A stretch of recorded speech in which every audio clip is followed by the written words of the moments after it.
What did you take away from the contract renegotiation with Joe Mixon as Brown? I am appreciative that Joe did what he did. He agreed to help out. We have a cap. A cap's like a big pie. Every team has the same pie. You have to distribute pieces. Pretty soon there's no pieces. There are no pieces left. And that's what Joe did. He stepped up and said, well, I'll take a little thinner slice, and that leaves a little bit more to distribute to some other guys. We have a list of people who are at the trough or hope to be soon, and they want to be fed fully. They should be. They've deserved it. They played well. But it's, in the end, mathematical. There's only so many pieces in the pie. And Joe's made it a little bit easier on us. But we still have a very difficult situation to work through because we have good guys that want to get paid, and understandably, they want to get what they can get. Mike, another year of training camp is here, and after all the time and the years you've spent with this organization, you still feel it's important to go out there to practice, spend time at practice, be around the guys. Why is it that you choose to still do that, go out there and be on the golf cart, the gator, whatever, and be out there spending time with the players? I've done it all my life. It's what I do. It's what I know. Maybe for some people, that wouldn't be fun. My definition of fun may be warped, but it's fun for me. I like seeing the guys, being around them. I am happy watching them play catch. I think I see things as they do what they do. And I've been very lucky. And not many people get to do what they want to do. This is what I want to do, and I've been doing it, or been around it, since I was 5 years old. My first memory is I wanted to go to the Massillon High School game. My dad coached Massillon High School. I was 3 years old, and they put me in bed, and I thought that was humiliating, and why couldn't I go to the game? It was big time stuff for me at that age. It's been that ever since. When you look back at the last 2 years and you think of your legacy, your father's legacy, how much of the last 2 years meant to you? Well, we came close. We still want to get the final one. But we've played well these last 2 years. We've had good teams. We've won back-to-back divisional titles. We've never done that before. We were in the AFC Championship game twice, won it once, went to the Super Bowl. That means that we're running with the leaders, and we want to be the leader. Everyone does. We're just a little off, but we're close. And I fantasize about doing the final one. I'd like to get that one sometime, and that time is pretty close to now, I guess. So why not? At this point in your life and career, what would it mean to get that Super Bowl ring? Well, it would mean a good night's sleep, but I'd feel good about it. That's what my ambition is. I'm not going to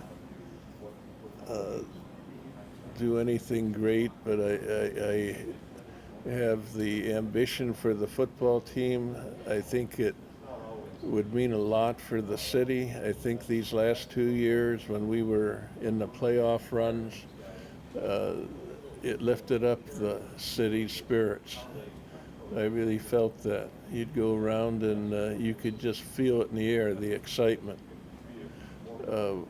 We've got other teams looking to do that now.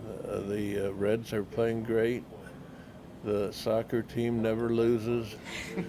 The UC is going to be in big-time football and basketball.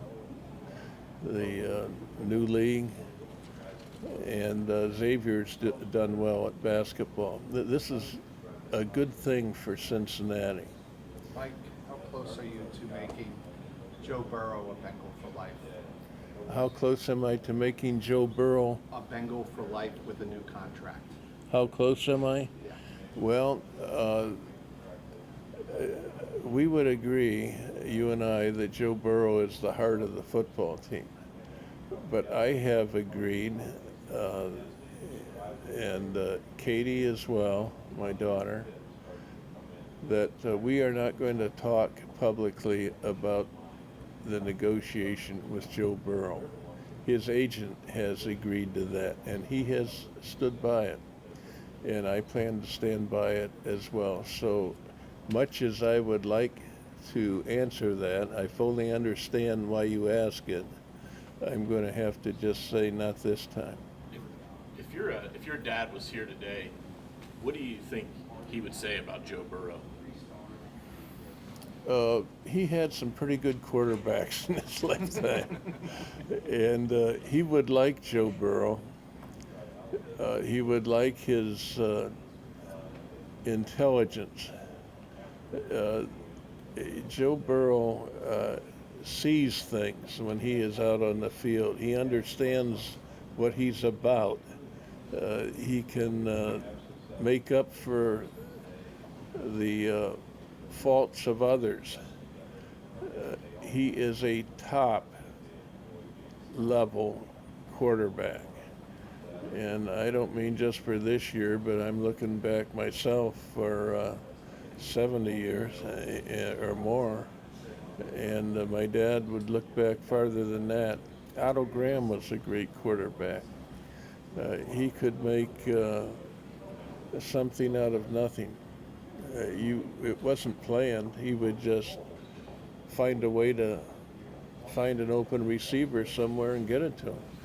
And you'd wonder, Joe can do that. And it's easy to say, tell him to do something like that. If you can do that, you're in the top rung of quarterbacks in this league. Why did you decide? I'm sorry? Why did you decide to have that agreement with Joe and his agent to not talk about the negotiations at all? We thought it would be helpful not to be distracted. He said, what? Well, let me tell you,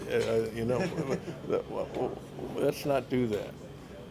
And we'll see if we can get it done in a business-like way. We're trying. He's trying. We'll have to see how it goes. Katie mentioned that Joe wouldn't necessarily have to be the first extension done. When you look at T. Higgins' situation, where does that stand? Well, they all go together. You have a cap. It's so much. Take this table and pretend it's a pie. Well, if you give this much to one player, that means there's less to give to another player.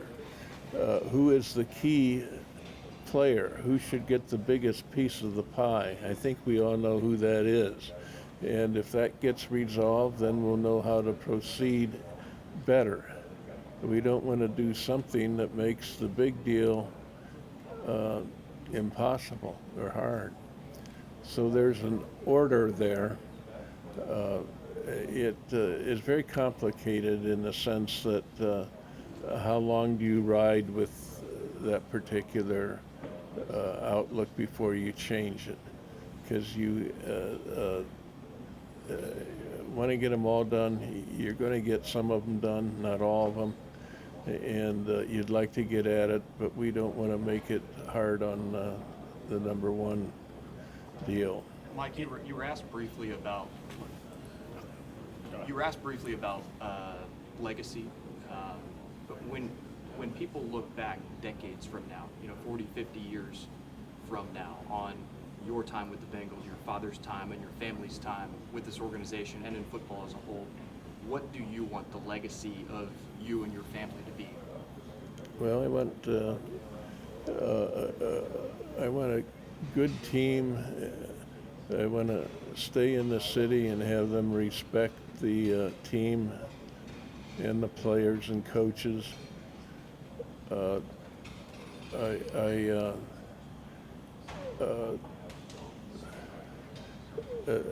When it's done, it's done.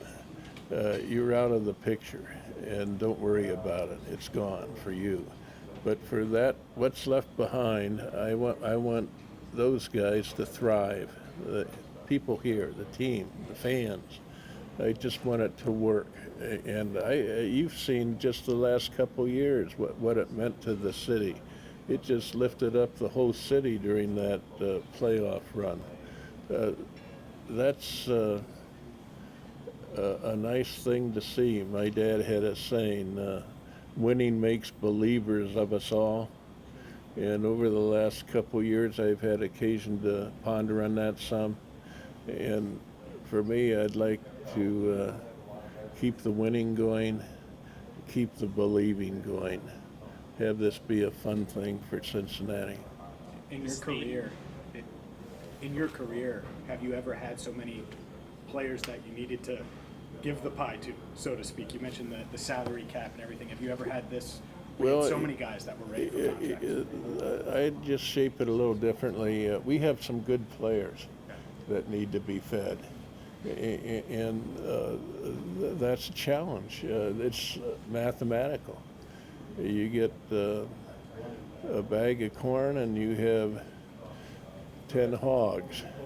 Well, how are you going to put that out to them? The bag's going to be gone, empty, and some of them aren't going to get it. Well, that's too bad, and that's pretty much how this system works. You prioritize the ones that you think are the ones that matter most, and I guess you guys have an idea who might be the number one guy there. That's for sure. And then the others, yes, we want them, but we may not be able to do all of them.